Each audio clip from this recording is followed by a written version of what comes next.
If we were to point to someone who really gets it, man, who's like a very advanced mystic, a sage, an enlightened being, dude, they're not out there in debating other people about the nature of themselves or the nature of existence.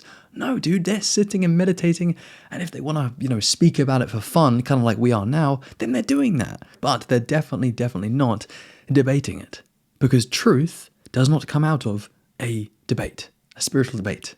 It doesn't happen. However, dude, a cool nuance here is this. You can have challenging spiritual conversations.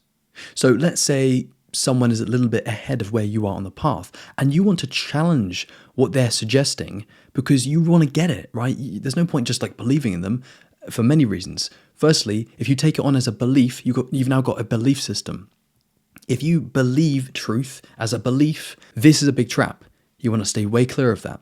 That's why, even if you really trust or sense that the person is speaking the truth or being the truth and using words that carry the truth, you still got to challenge and question it, because it's not enough to believe them. So it's healthy to challenge. It's healthy to ask questions. You might say, I hear you, but my sense of self feels very intact still.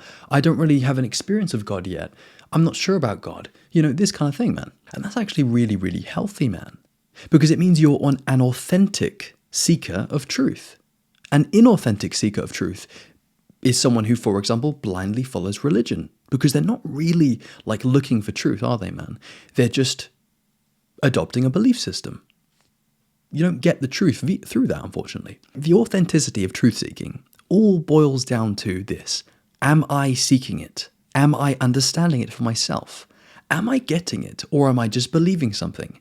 Am I becoming, and this is the big one, directly conscious of the truth? Am I directly aware of it? Direct consciousness.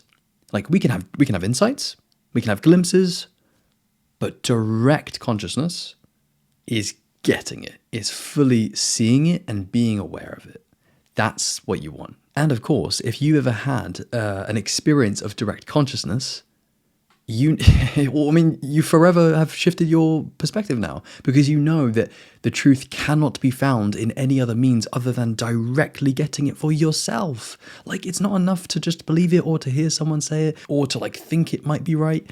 Dude, you've got to really get it for yourself. It must be grasped. Not by your mind, though, by your consciousness. So again, another great distinction is you have your mind, which will take on concepts. You have your consciousness, which is your true nature. And your consciousness, meeting your consciousness, is enlightenment. That's what you want. So to conclude, do not debate with anyone about spirituality or enlightenment or awakening ever, because, man, you just don't need to, and you won't want to. And if you're doing it, you'll just feel a little bit like a fool. You'll just feel like, I'm not really seeking truth right now. I'm not really on the path right now. I'm just kind of talking about, I'm stuck in ego. Oh, fuck, I'm in ego. So, of course, you want to get yourself out of ego, back on the path, back into your higher self, and you want to be meditating. You want to be contemplating. You want to be reading spiritual books and contemplating those things. You want to be listening to spiritual teachers and contemplating those things. You want to ask yourself deep questions. That's what you really want, man, because you want yourself to get it, okay? The thing that awakens is not yourself with a small s or mind, it's self with a big S, meaning your universal self, consciousness.